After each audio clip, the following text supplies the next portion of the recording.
নামাজের প্রথম রাকাতে ভুলে সূরা নাস পড়লে নামাজের কোনো ক্ষতি হবে কেন? ক্ষতি হবে না। পরের রাকাতে তিনি কি পড়বেন? তিনি যদি আবার সূরা নাস পড়েন তাহলে নামাজের ক্ষতি হবে না, এটা হলো অন্যদের মতে। আর হানাফি মাযহাব অনুসারে একই সূরা দুইবার পড়লে কি হয়? মাকরুহ হয়। একই সূরা দুইবার পড়লে মাকরুহ। আমরা বলছি না, একই সূরা দুইবার পড়লে মাকরুহ হয় না, তবে উত্তম হলো অন্য সূরা পড়া। যেমন একজন সাহাবী, তিনি একটা সফরে কি প্রধান ছিলেন, একটা সারিয়া মানে মিলিটারি ছোট যুদ্ধ। তার সাথে যে সাহাবীরা ছিল, তিনি যেহেতু এখানকার আমির ও সারিয়া মানে এই মিলিটারি গ্রুপের তিনি কি প্রধান, উনি ইমামতি করতেন।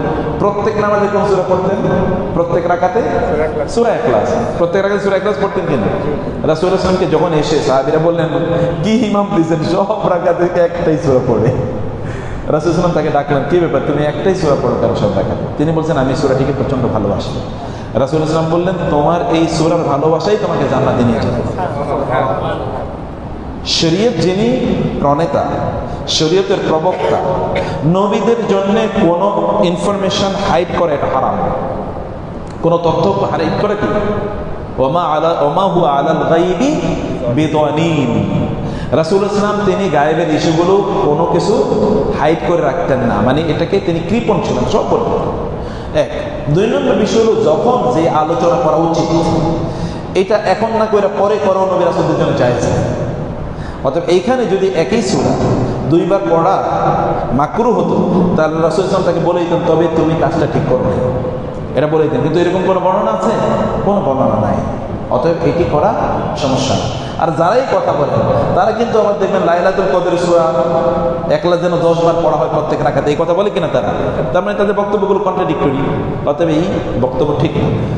এখন তিনি একই সূরা পড়তে পারেন, অথবা তিনি পরে কি তিনি এই সূরা পড়বেন, ওই যে কি বলে না, আলিফ লাম মিম যালিকাল কিতাবুল লা রাইবা ফি, এটা পড়বেন।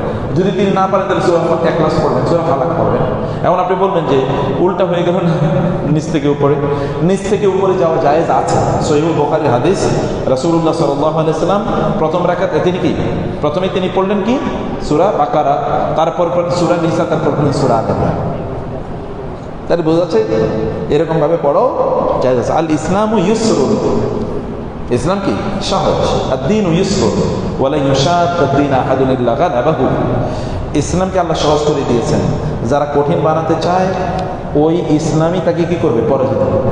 ওই ব্যক্তি পরাজিত হবে। কঠিন করার অপশন নেই। মেক ইট ইজি, সহজ করো।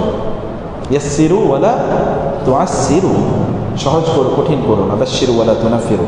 পাখির ব্যবসা